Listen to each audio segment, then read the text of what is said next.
वटपौर्णिमा 2024 या राशींचे उजळणार भाग्य, व्रत करणाऱ्यांना मिळणार दुपटीने लाभ। श्री स्वामी समर्थ मित्रांनो, स्वागत आहे तुमचं माझ्या स्वामींची कृपा या चॅनलमध्ये। हिंदू दिनदर्शिकेनुसार दरवर्षी ज्येष्ठ महिन्यातील पौर्णिमेला वटसावित्री व्रत पाळले जाते, पण काही ठिकाणी ज्येष्ठ महिन्यातील कृष्ण पक्षातील अमावस्येला वटपौर्णिमेचा उपवास पाळला जातो। पौराणिक कथानुसार वटपौर्णिमेचे व्रत केल्याने विवाहित महिलांना सौभाग्य प्राप्त होते असे मानले जाते। वटपौर्णिमेच्या दिवशी वडाची पूजा केल्याने पती व संततीच्या दीर्घायुष्याचे वरदान लाभू शकते अशी ही मान्यता आहे। ज्याप्रमाणे वटवृक्षाचे आयुष्य खूप जास्त असते, त्याचप्रमाणे पतीचे आयुष्यही खूप मोठे असावे अशी वडाच्या झाडाची पूजा करण्यामागची धारणा असते। यंदा 21 जून 2024ला म्हणजेच शुक्रवारी वटपौर्णिमेचे व्रत केले जाणार आहे। योगायोगाने याच दिवशी काही अत्यंत शुभ राजयोग जागृत असणार आहेत, ज्याचा प्रभाव काही राशीच्या आयुष्यात दिसून येणार आहे। तसेच या दिवशी व्रत करणाऱ्यांना सुद्धा दुपटीने लाभ मिळण्याची शक्यता या राजयोगामुळे निर्माण झाली आहे। तुमची रास सुद्धा तितकी नशिबान आहे का हे पाहूया। वटपौर्णिमा व्रत 2024 मुहूर्त।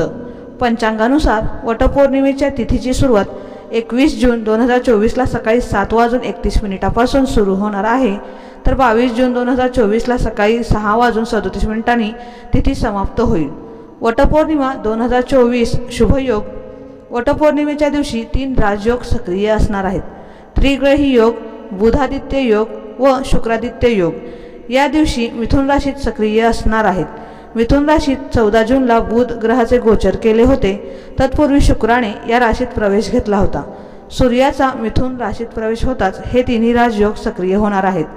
20 जूनला रात्री 8:13 ते 21 जूनला संध्याकाळी 6:42 हे राजयोग अधिक सक्रिय असणार आहेत। वटपौर्णिमा 2024 कुणाचे भाग्य उजळणार आहे ते पाहूया। मिथुन रास। मिथुन राशीतच सर्व राजयोग निर्माण होत असल्याने आपल्याला लाभ होण्याची पूर्ण शक्यता आहे। पूर्ण दुर्लक्षितपणे वागून चालणार नाही। कामाच्या बाबतची स्थिती आवाक्यात येईल। आपल्या मतावर ठाम राहाल। सर्वांचे लक्ष वेधून घेण्याचा प्रयत्न कराल। अनपेक्षित मार्गातून धनलाभ संभवतो।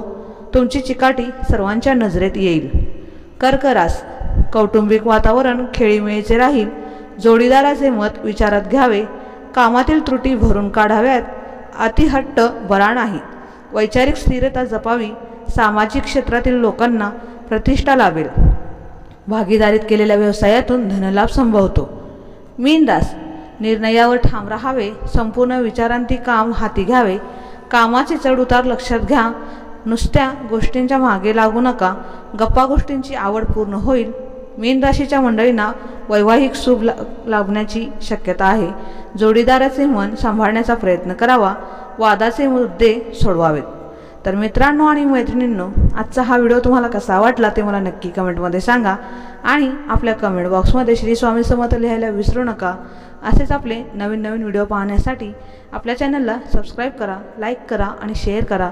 भेटूया असंच आपण पुढच्या व्हिडिओमध्ये। तोपर्यंत धन्यवाद।